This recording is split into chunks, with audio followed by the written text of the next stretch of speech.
यस्तै खाले चाहिँ तपाईँले राम्रोसँग बनाउनु। यो सबैजनालाई म मिस्टर फ्लोरिस्ता। खासमा यो फ्लावरहरूको डिजाइन्स गर्न एकदम सजिलो छ जान्ने हो भने, र केही टिप्स थाहा भयो भने।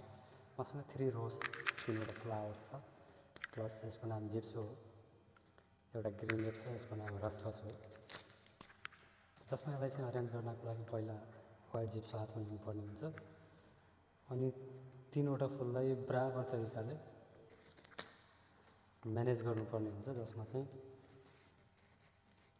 लुक राम्रो देखियोस्। अनि रहेको व्हाइट कलरको जिप्सोलाई अलिअलि म्यानिफाइड गर्नुहोस् र बिचमा चाहिँ एड गर्न सकिन्छ।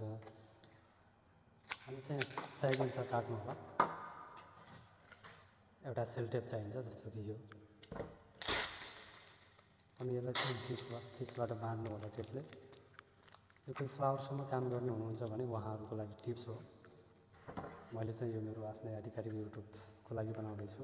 अब यसमा जज्ने खालको एउटा चाहिँ पेपर लिन्छ। मलाई चाहिँ यसमा व्हाइट छ, रेड छ, प्लस ब्ल्याक चाहिँ राम्रै जान्छ जस्तो लाग्छ। त्यो पेपर आइकन अनि त्यसलाई चाहिँ नि 4वटा पार्टमा काट्नु होला। स्ट्रेट अनि यसलाई चाहिँ बिचमै खप्ट्याउनु होला है। अनि फेरि यसलाई बिचबाटै काट्नु होला। अनि एउटा फुल पेपरलाई काटेर 4वटा बनाउनु होला। अनि साइज अनुसारको हकले चाहिँ अलिकति यसलाई फोल्ड गर्नु होला। तपाईँ यहाँ साइज देखेछ छैन, आई डोन्ट नो, यति खालको। अनि यसको माथि चढाउँदै जानु होला, प्लस टेपले बाँध्दै जानु होला। यसलाई चाहिँ रोल गर्नु होला। र पिच मेथडबाट चाहिँ यसरी लिनु होला। दुई साइडको चाहिँ लेआउट बराबर हुनुपर्ने हुन्छ। जस्तो यो साइडमा जसरी राख्नुहुन्छ द सेम साइड अरू तरफ पनि दिनु पर्ने हुन्छ। उही तरिकाले सेम तरिकाबाट चाहिँ यसलाई फेरि फोल्ड गर्नु होला। यो अघि मैले भने दुईटैको लेआउट बराबर आउनुपर्छ भनेर।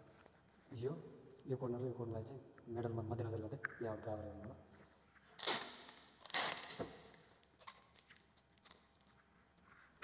त्यसपछि यो चाहिँ हामी फाइनल पेपर भन्छौँ। यसलाई चाहिँ लास्ट पेपर। यसको काम हो जो यहाँ चाहिँ जो भद्र देखिरह यसलाई चाहिँ कभर गर्ने, अनि चाहिँ लुक राम्रो बनाउनको लागि चाहिँ यसलाई फाइनल पेपर भनिन्छ। अब मैले एउटा मात्रै पेपर युज गरेँ किनभने फ्लावर अलिक थोरै छ, 3वटा फ्लावर भएको कारणले गर्दा एउटा युज गरेँ। तपाईँले चाहिँ फ्लावर र कस्टमरको कस्टमाइज अनुसार चाहिँ बनाउन सक्नुहुन्छ। यो रिबन हो, हातमा रिबन लिनु होला। अनि तलबाट चाहिँ मुनिबाट यसरी छिराएर यो चाहिँ डबल बनाएर टक्क यस्तो बनाउनु होला। चाहिँ यसलाई चाहिँ सजावटमा राम्रो फरक पर्छ, राम्रो खालको देखिन्छ। यो अनिवार्य नै हुनुपर्छ, यसलाई भन्छ रिबन चाहिँ। अनि बाँध्नको लागि चाहिँ यो हातबाट एउटा माथि लिनु होला, यो हातबाट एउटा माथि, अनि चाहिँ यसरी बिचबाट लगेर